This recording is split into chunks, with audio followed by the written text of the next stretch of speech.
వివరాలను మాకు తెలియజేస్తూ వస్తున్నారు విశాఖపట్నంలోవి. అయితే ఆయన అవతార ప్రణాళికలో భాగంగా ఏ పర్పస్ కోసం ఆయన దిగి వచ్చారో అది ఎట్లా వ్యాప్తి చెందింది, ఆ వ్యాప్తి చెందిన విధానం. ఎందుకంటే నిన్న మీరు చెప్పారు పరమ గురువుల ప్రణాళికలో భాగంగానే పిహెచ్డి అనే వంకతో ఆయన విశాఖపట్నం చేరడం జరిగింది అని. మరి ఆ సాగర తీరాన విశాఖపట్నం నుంచి ఆ ప్రణాళిక విశ్వవ్యాప్తమైన విధానం, అంతేకాకుండా భారతదేశంలో కూడా ఇక్కడ ఎట్లా అది పరివ్యాప్తి చెందింది, మీరు మీ కళ్ళెదుట అవన్నీ జరిగినాయి కనుక ప్రత్యక్షంగా మీరు అవన్నీ అందులో ఉండటం, పాల్గొనటం, శిక్షణ పొందటం అవన్నీ కూడా మీ ద్వారా కూడా జరిగినాయి కనుక ఆ విశేషాలని తెలియజేయవలసిందిగా ప్రార్థన. మాస్టర్ గారి యొక్క ఈ ప్రణాళిక అంటే ఆయన ప్రణాళిక అంటే ఆయనకి ఇవ్వబడినటువంటి విధంగా ఆయన ఏంటంటే ఎప్పుడు కూడా తను ఆయన జన్మదిన సందేశాలను కూడా చెప్పారు. తను చిన్నప్పటి నుంచి మొట్టమొదటిగా మొదటి గురువు తన తండ్రి గారు. మొట్టమొదటి అసలు మాస్టర్ సివివి అనేటువంటి ఆ మంత్రాన్ని ఉచ్చరింపజేసింది కూడా తండ్రి గారే అని చెప్పారు. అది ఎలాగంటే విచిత్రంగా ఆయన చిన్నపిల్లవాడుగా ఉన్నప్పుడు ఆయన మాస్టర్ సివివి అనేటువంటి ఆ పుస్తకం చదువుతున్నప్పుడు అట్ట మీద అక్షరాలుంటే ఆ తండ్రి గారు ఒళ్ళో ఈయన కూర్చున్నప్పుడు ఆ అక్షరాలు చూస్తే ఇది మాస్టర్ సివివి అని తండ్రి గారంటే ఈయన రిపీట్ చేయడము, ఇది ఒక మహాత్ముని యొక్క సంకేతనామం ఇవన్నీ చెప్పారు. అప్పుడు 5-6 ఏళ్ళ పిల్లవాడు కాబట్టి అదే ఆయనలో అలా ఉండి తర్వాత మళ్ళీ గుంటూరులో ఆయన ఎప్పుడైతే కాపురం పెట్టి గాయత్రి ఉపాసన చేసినప్పుడు ఆయన దర్శనం ఇచ్చారు. అప్పటి నుంచి అలా ఉంది. అదొకటి. రెండోదేమో ఆయన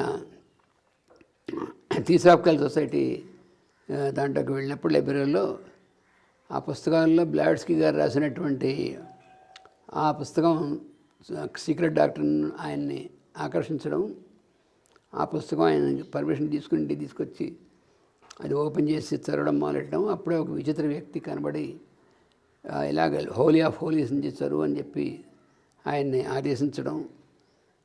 అంటే అప్పుడు అమ్మగారు పుట్టింటికి వెళ్ళిన సమయంలో ఆయన ఒక్కరే ఉన్నప్పుడు ఇలాగా ఇది ఇవ్వడం, ఇవన్నీ కూడా ఆయన మాస్టర్ గారు స్వయంగా ఆయన చెప్పినటువంటిది ఇంతకుముందు కూడా మనం చెప్పుకున్నాం.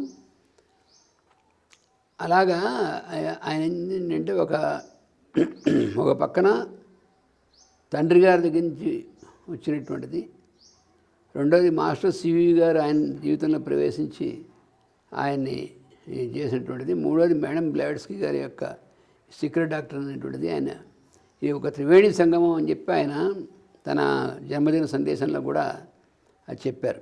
తను నడిపిస్తున్నటువంటిదంతా కూడా ఈ ఒక ట్రయాంగిల్ అనేటువంటిది అన్నట్టుగా ఆయన మనకి వివరించారు. అప్పటి నుంచి కూడా ఆయనకి అప్పుడు ఆయనకి ఎవరైతే కనిపించి డైరెక్ట్ చేస్తున్నారో అది ఆ వ్యక్తి రూపంలో వచ్చినటువంటి తనకి నడిపిస్తున్నటువంటిది, ఆ వెలుగు నుంచి వచ్చినటువంటి దీని ప్రకారం ఇక్కడి నుంచి నీ జీవితం అంతా కూడా పూర్తిగా బ్రహ్మ విద్య విశ్వవ్యాప్తికి, తర్వాత అందరికీ సేవా యజ్ఞం అనేటువంటి దానికి రాబోయేటువంటి ఇంచుమించుగా అప్పుడు చెప్పినటువంటిది ఏంటంటే రాబోయేటువంటి సంవత్సరాల్లో 20 సంవత్సరాలు 10 సంవత్సరాలు మరి చాలా ఇంటెన్సివ్గా ఆ వర్క్ జరుగుతుంది అనేటువంటిది అని వారు చెప్పడం వీరికి అలాగే ఇది జరిగిన తర్వాత మరి కొద్ది సంవత్సరాలు మాస్టర్ గారు గుంటూరులో, అప్పటికి ఆయన చెప్పిన తర్వాత గుంటూరులో స్టార్ట్ అయింది. ఎందుకంటే సివి గారి యొక్క ప్రేయర్స్ ఇది అది స్టార్ట్ అయింది. సీక్రెట్ డాక్టర్ను స్టడీ చేసి మళ్ళీ ఆయన సీక్రెట్ డాక్టర్ని కొంతమంది చెప్పడం అనేటువంటిది అది స్టార్ట్ అయింది. మూడో వైపు హోమియోపతి అనేటువంటిది ఇంకా విశాఖపట్నాన్ని బయలుదేరే ముందు అది స్టార్ట్ అయింది. అంటే ఆ చెప్పినటువంటి విధంగా ఈ ప్రణాళికలన్నీ కూడా ఒకసారి ఇంచుమించుగా గుంటూరు ఇంకా ఆయన వదిలిపెట్టి వచ్చేటప్పటికే ఆ సమయానికే ఈ ప్రణాళికలన్నీ ప్రారంభమైన తర్వాత అది విచ్చుకుని విశ్వవ్యాప్తి అవడం అనేటువంటి దానికి ఆ పాయింట్కి వచ్చేప్పటికి విశాఖపట్నం ఈయన రావడం, విశాఖపట్నం పిహెచ్లో జాయిన్ అవ్వడం, ఆ పిహెచ్లో జాయిన్ అయిన తర్వాత కుటుంబం తీసుకొచ్చి ఎస్టాబ్లిష్ విశాఖపట్నంలో చేయడం, ఇంకా అక్కడి నుంచి విశాఖపట్నంలోనే తన కుమారుడి యొక్క దీంట్లోనే స్టార్ట్ చేసి హోమియోపతిని అందరికీ ట్రీట్ చేయడం, హోమియోపతిని అడిగినటువంటి వాళ్ళకి క్లాసెస్ చెప్పి వాళ్ళని తయారు చేయడం అటు పక్కన ఒక పక్కన. రెండోదేమో మాస్టర్ గారి యొక్క ఈ ప్రేయర్స్ ఇవన్నీ కూడా తను చాలామందికి అంతకుముందు మాస్టర్ గారు సివి గారి ప్రేయర్స్ చాలామంది చేసేవాళ్ళు, మీడియంస్ వాళ్ళు ఉన్నారు. అయితే అది కొంచెం కొన్ని సర్కిల్స్లో అలాగ లిమిటెడ్గా ఉన్నటువంటి సెలెక్టివ్గా ఉన్నటువంటిది. మాస్టర్ గారు ఎప్పుడైతే ఆ సివి గారి ప్రేయర్స్ చేస్తున్నప్పుడు అప్పటి నుంచి చాలామందికి ఆ ప్రేయర్స్ వాళ్ళందరూ చాలామంది అది ఫాలో అవడం అనేటువంటిది బాగా అంటే ఆ విశ్వవ్యాప్తికి దారి మొదలైంది. మొదలైన తర్వాత అలాగే ఆయన ఆ ప్రణాళికలన్నీ ఆయన మళ్ళీ అక్కడి నుంచి ఆయన ప్రవచనాల ద్వారా ఈ రామాయణం, భారతం, భాగవతం ఇవన్నీ ఒక పక్కన ఇవన్నీ కూడా సైమిల్టేనియస్గా ఒకేసారి అవి ఈ ప్రణాళికలు నడవడం అనేటువంటిది చాలామంది వీటిల్లోకి ఆయన దగ్గరికి వచ్చి ప్రణాళికల్లో ఆయనతో అనుయాయులయ్యే వాళ్ళు వచ్చేసేటువంటి వాళ్ళు రావడం అనేటువంటిది ఇవన్నీ ఆ సంవత్సరాలు అంటే ఇంచుమించు 64 అక్కడి నుంచి ఇవన్నీ కూడా ఒక రూపు కట్టుకున్నాయి. అంటే అప్పటికే ఆయన ఇవన్నీ దీంట్లో ఉన్నారు. ఇది అందుకనే సిగ్నిఫికెంట్గా ఏం జరిగింది అంటే ఆల్బర్ట్ సెస్సీ గారు మరి ఆయన నీలగిరిలో ఆయన ఉన్నటువంటి ఆశ్రమానికి మాస్టర్ గారిని ఇన్వైట్ చేయడం అని మనం ఇంతకుముందు కూడా మనం చేశాను.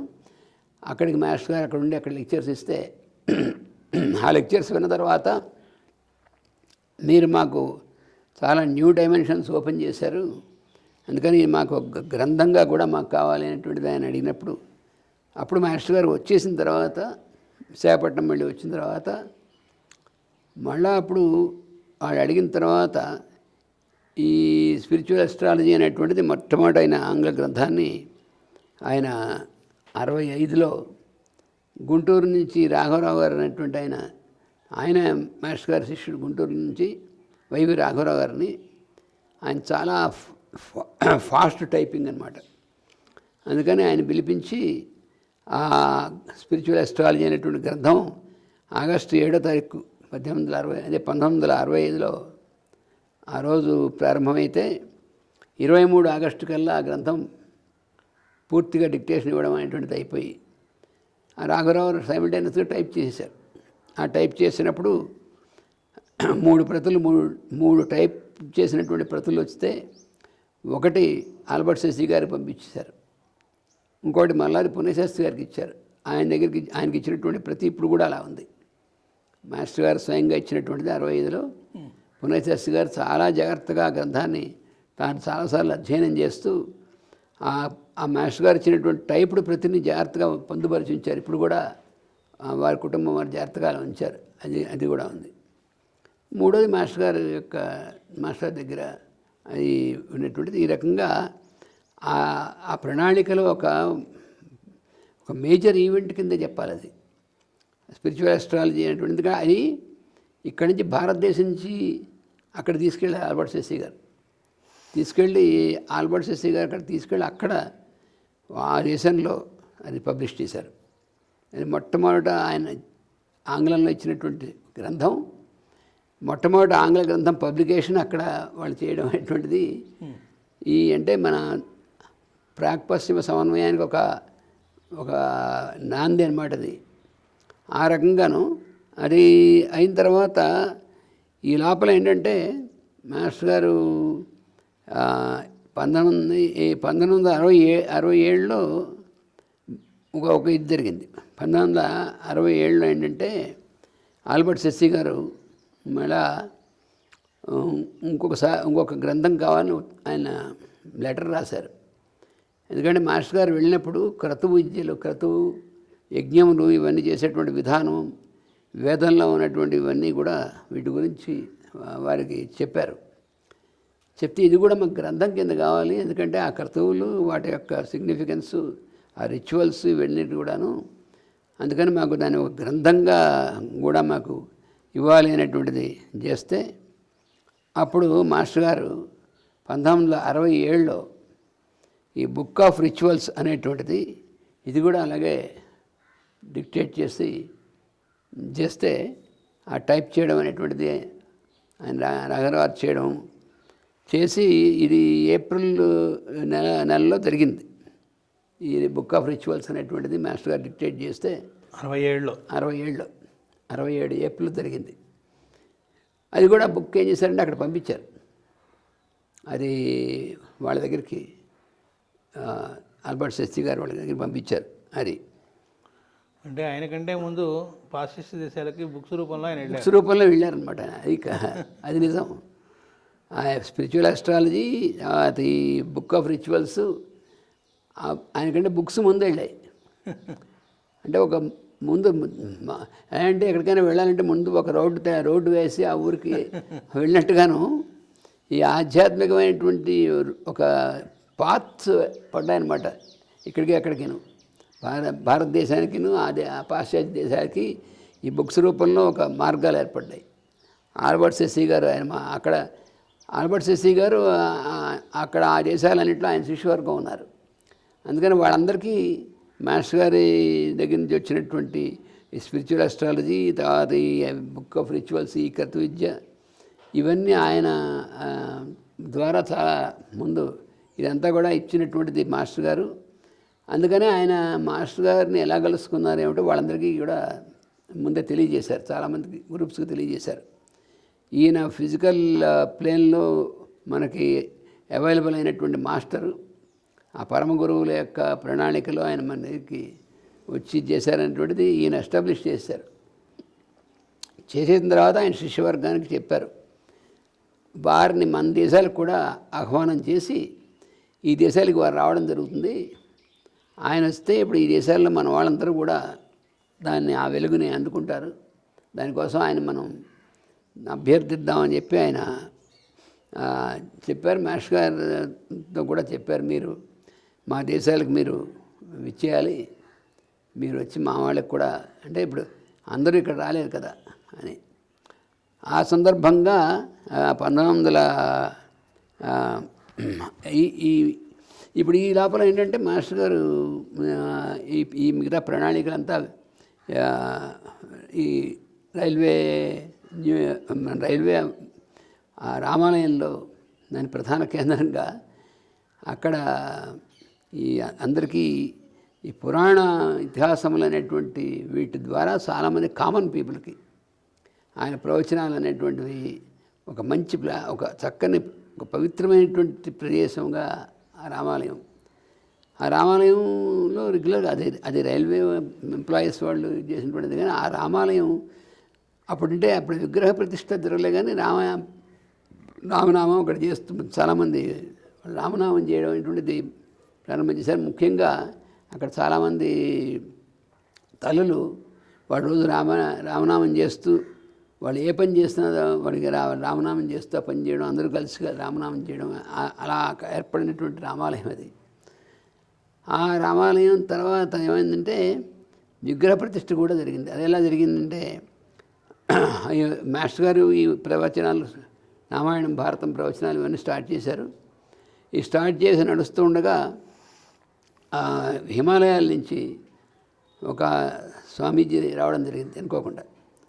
వస్తే అప్పుడు ఆయన ఏ సందర్భంగా వచ్చారంటే విశాఖపట్నం పోర్ట్ ట్రస్ట్ వాళ్ళు అక్కడ ఒక చిన్న మన చిన్న కొండ లాంటి దాని మీద శివాలయం ఒకటి కట్టారు. ఆ శివాలయం ప్రతిష్ఠ చేయడం కోసం వారిని పిలిచారు. అప్పుడు మాస్టర్ గారిని కూడా పిలిచారు. ఎందుకంటే వాళ్ళు మాస్టర్ గారి దగ్గరికి కూడా ఈయన ప్రవచనాలకి వాళ్ళకి రావడం వల్ల అందులో ఉన్నటువంటి పోర్ట్ ట్రస్ట్లో ఆఫీసర్ వాళ్ళు మాస్టర్ గారిని కూడా పిలిచారు. పిలిచిన తర్వాత ఆ స్వామీజీ మాస్టర్ గారు వచ్చినప్పుడు ఆ శివాలయం ప్రతిష్ట అనుకోకుండా ఇక్కడ రామాలయంలో కూడా విగ్రహాలు తయారొచ్చాయి. ఇక్కడ యంత్ర ప్రతిష్ఠ, విగ్రహాల ప్రతిష్ఠ అనేటువంటిది ఒకే రోజు ఆయన వచ్చినటువంటి స్వామీజీ మాస్టర్ గారు వీళ్ళిద్దరి ద్వారా అది జరిగింది.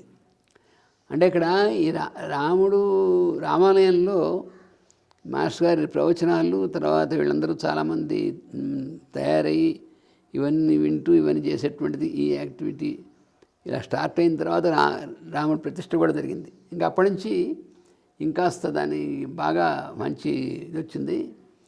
అందులో మన రైల్వే బృందం మాస్టర్ గారు శిష్యవర్గం అంతా ఉన్నారని చెప్పే కదా, వాళ్ళందరూ కూడా బాగా యాక్టివ్గా అందుకనే మాస్టర్ గారి ప్రవచనాలు ఊటీ హోటల్ నుంచి రామాలయానికి మార్చడం అనేటువంటిది జరిగింది. ఇంకా ఇక్కడైతే ఇబ్బంది ఉండదు మనకి పర్మనెంట్గా.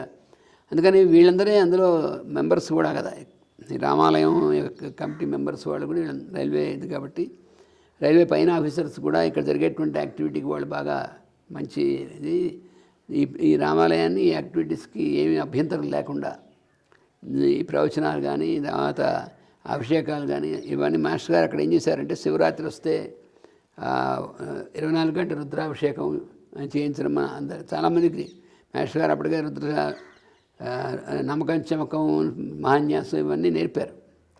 అందువల్ల ఏమంటే చాలామంది బృందం తయారయ్యారు. అందువల్ల శివరాత్రికిను కార్తీక పౌర్ణమికి ఈ 2 రోజుల్లో కూడా ఈ మహారుద్రం అంటే 121 టైమ్స్ 11 24 అవర్స్ పడుతుందన్నమాట. అది అలాగా కంటిన్యూస్గా రుద్రాభిషేకం అనేటువంటిది ఇలాంటి పర్వం దినాల్లో చేసేటువంటిది ఇలాగా ఒక ఇది ఏర్పడింది. దానివల్ల ఏమైందంటే అందరూ తరచూ అక్కడ అందరూ కలుసుకోవడం, అందరూ కలిసి సామూహికంగా ఒక ఇలాంటి పర్వదినాలు చేసుకోవడం ఇవన్నీ మాస్టర్ గారు అలవాటు చేశారు. ఒక గ్రూప్ లివింగ్ అనేటువంటి దాన్ని మాస్టర్ గారు బిల్డప్ చేశారు. ఓ పక్కన డిస్పెన్సరీ సర్వీస్ ద్వారా సేవ కూడా మొదలైంది. ఈ గ్రూప్ లివింగ్ అనేటువంటిది ఈ ఆధ్యాత్మికమైనటువంటి విధంగా ఇది మొదలైంది. అలాగే ఎలాగో అక్కడ రామాలయం అనేటువంటిది ఎస్టాబ్లిష్ అయింది, అక్కడ ఇవన్నీ జరుగుతున్నాయి కాబట్టి అక్కడే జనకులం కూడా ప్రారంభించారు. వీళ్ళందరికీ కూడా ఏంటంటే మన పిల్లలకి మనం చదువు చెప్పుకుంటాం కదా ఇంట్లోనూ, ఆ ఇంట్లో చదువు చెప్పుకునే బదులు మనం ఇక్కడికి వస్తే అందరి పిల్లలకి మనం తల్లిదండ్రులు అందరూ చేయొచ్చు అనేటువంటి కాన్సెప్ట్ మీద తల్లిదండ్రులే వాళ్ళ టీచర్స్ అనేటువంటిది ఆ రకంగా మాస్టర్ గారు చాలామంది ఎంకరేజ్ చేసి ఆ జనకులం అనేటువంటిది చేశారు. ఇవన్నీ కూడా ఈ ఈ స్పాన్లో అంటే ఏమిటి ఈ 67, 70 ఆ ఇల్లు ఎస్టాబ్లిష్ అవన్నీ ఇదే అనమాట. అప్పుడు 1970 ఈ లోపల మనం కంచెల దత్తు గారింటో మాస్టర్ గారు అప్పుడు మనం అనుకున్నా కదా ఇంతకుముందు గురువారం భగవద్గీత చెప్పారు. అప్పుడు అక్కడ కూడా ఎక్కడ మాస్టర్ గారు ప్రవచనం ఉంటే అందరూ ఈ బృందం అంతా అక్కడ సాయంత్రం పూట వెళ్ళడం ఇవన్నీ కూడా జరుగుతుండగా 1970లో ఆల్బర్ట్ సెస్సీ గారు మళ్ళీ భారతదేశం వచ్చారు. వచ్చినప్పుడు విశాఖపట్నం వచ్చి ఆయన తర్వాత ఆయన శిష్యురాలు వాళ్ళు ఇంకో ఇద్దరు వాళ్ళందరూ వచ్చారు. వచ్చిన తర్వాత ఈ కంచెల దత్తు గారు వెంటనే ఏర్పాటు చేశారు వారు ఉండడానికి. అప్పుడు మాస్టర్ గారు ఏం చేశారంటే మన వాళ్ళందరినీ గ్యాదర్ చేశారు అక్కడ. ఆయనతో వచ్చినటువంటి ఆల్బర్ట్ సెస్సీ గారితో స్పెండ్ చేయడానికి దత్తు గారి ఇంట్లో పెద్ద హాలు ఉండి అప్పుడు అందరినీ అక్కడ గ్యాదర్ చేస్తే అక్కడ ఆయన స్పెండ్ చేసి ఈ విశాఖపట్నం ఈ బృందం చూసిన తర్వాత ఆయన ఆల్బర్ట్ సెస్సీ గారు కూడా చాలా ఆనందపడ్డారు. ఆయన అప్పుడు మన వాళ్ళు కొంతమంది గుంటూరు నుంచి ఇక్కడ ఆ ప్రాంతాల మన వాళ్ళని కూడా కొంతమంది వచ్చారు, పున్నయ్య శాస్త్రి గారి వాళ్ళు కూడా వచ్చారు గుర్తు నాకు, వీళ్ళందరూ కూడా వచ్చారు. ఆయన ఆల్బర్ట్ సెస్సీ గారు అప్పుడు బయలుదేరి వెళ్ళేప్పుడు ఆయన ఇక్కడి నుంచి బయలుదేరి కులు వెళ్ళి అక్కడి నుంచి కులు వ్యాలీలో కొన్నాళ్ళని స్పెండ్ చేసి అక్కడి నుంచి మళ్ళీ ఆయన స్విట్జర్లాండ్ వెళ్ళిపోయారు. వెళ్ళిపోయిన తర్వాత ఆయన 71 చివరిలోనూ ఆయన శరీరం వెళ్ళడం జరిగింది. అక్కడ ఇంకా ఆ ముందే ఆయన కొంతమంది తయారు చేసి వాళ్ళందరినీ మీరందరూ కూడా ఎలా అయినా సరే ఆయన్ని భారతదేశం నుంచి ఇన్వైట్ చేసి మన దేశాల్లో ఆయన అడుగుపెట్టేట్టుగా ప్లాన్ చేసి ఇవన్నీ చేయాలని ఇన్స్ట్రక్ట్ చేశారు ఆయన. చేయడం జరిగింది. తర్వాత ఏంటంటే అప్పుడు 70లో వచ్చినప్పుడు ఆయన ఏం చేశారంటే, మీరు 2 గ్రంథాలు మాకు ప్రసాదించారు, స్పిరిచువల్ ఆస్ట్రాలజీ, తర్వాత బుక్ ఆఫ్ రిచువల్స్ అనేటువంటిది. మరి ఇంకా మీరు చెప్పినటువంటి దాంట్లో మోస్ట్ ఇంకా అలాంటి వాల్యుబుల్ బుక్ ఒకటి కూడా మనకు మీరు ప్రసాదించాలని అప్పుడు అడిగారు అన్నమాట. వచ్చినప్పుడు అప్పుడు ఏంటంటే మాస్టర్ గారు కొన్ని మెడిటేషన్స్ కూడా చేయించారు. అందుకని ఆయన ఏమన్నారంటే ఆ మెడిటేషన్స్ సిగ్నిఫికెన్స్ కూడా మీరు ఇస్తూ తర్వాత ఆ రకమైనటువంటి సాధన అయినటువంటి చేయడం కోసం లింకప్ చేసేటువంటిది అవి ఒక పుస్తకం కావాలంటే అప్పుడు మాస్టర్ గారు స్పిరిచువల్ సైకాలజీ అని ఆ పుస్తకాన్ని ఆయన 1970లో మాస్టర్ గారు చేసి ఆయనకి అందించారు. అందిస్తే అప్పుడు వెళ్ళిన తర్వాత ఆయన స్విట్జర్లాండ్లో ఈ స్పిరిచువల్ సైకాలజీ మొట్టమొదటిసారి అప్పుడే అది పబ్లిష్ చేయడం జరిగింది. మొట్టమొదటి ఒక వైట్ పుస్తకంగా వేశారు, మొట్టమొదటి వేసింది. తర్వాత విశాఖపట్నం పంపించారు, ప్రింట్ చేసినటువంటి పబ్లిష్ చేసినటువంటిది పంపించారు. అందువల్ల ఆ రకంగా 3వ పుస్తకం కూడా వాళ్ళ ద్వారా ఇంగ్లీష్ పుస్తకాలు మొట్టమొదటి 3 పుస్తకాలు అక్కడ మొట్టమొదటి పబ్లిష్ అయ్యాయి. తర్వాత మనం సబ్సిక్వెంట్గా భారతదేశంలో మనం స్టార్ట్ చేసిన తర్వాత మనం పబ్లిష్ చేయడం జరిగింది. ఆ రకంగా వచ్చే ఆ గ్రంథాలు